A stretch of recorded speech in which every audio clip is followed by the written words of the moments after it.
Le Seigneur soit avec vous.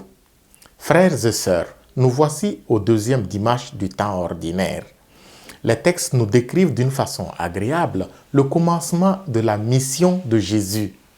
Nous avons fêté son baptême lundi dernier. Aujourd'hui, Jean le Baptiste le révèle à ses disciples en ces termes. Voici l'agneau de Dieu. L'heure de sa mission est arrivée. Les disciples de Jean-Baptiste, André et Jean, ayant entendu cela, décident d'abandonner leur maître pour suivre Jésus. Ils vont même plus loin, puisqu'André va chercher son frère Simon, auquel Jésus donne le nom de Képhas, qui signifie Pierre. Un peu plus tard, Jean fera la même chose en conduisant à Jésus son propre frère Jacques. Et oui, grand mystère d'un Dieu au milieu des hommes. Il est tout puissant, mais il a besoin d'autres personnes pour la mission.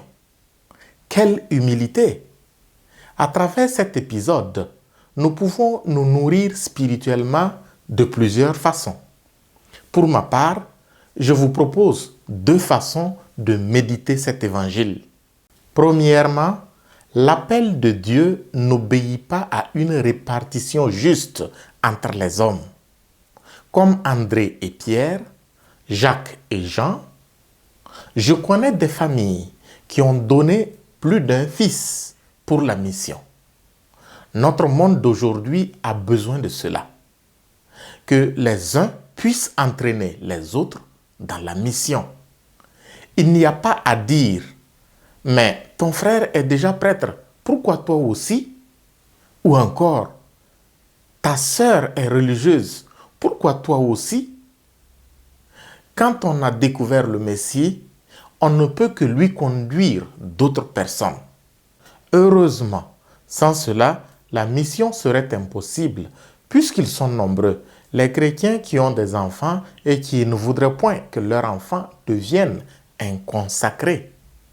Deuxièmement, Jésus a eu besoin des hommes pour l'aider dans sa mission.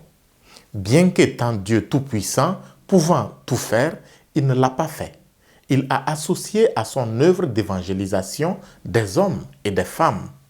N'est-ce pas pour nous l'occasion de revoir notre manière d'être pasteur? Dans nos églises et dans nos communautés, on voit très souvent des chasses gardées. Si ce n'est pas un tel curé qui veut tout faire, c'est un tel fidèle laïc qui veut être l'unique personne à aider le curé.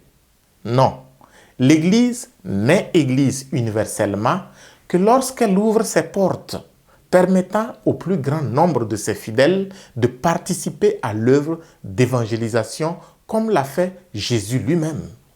Puissions-nous tous être des chrétiens qui s'associent les uns aux autres sans jalousie ni prétention pour l'œuvre commune de l'évangélisation à la suite du Christ lui-même qui s'est choisi des apôtres pour l'aider dans la mission. Le Seigneur soit avec vous.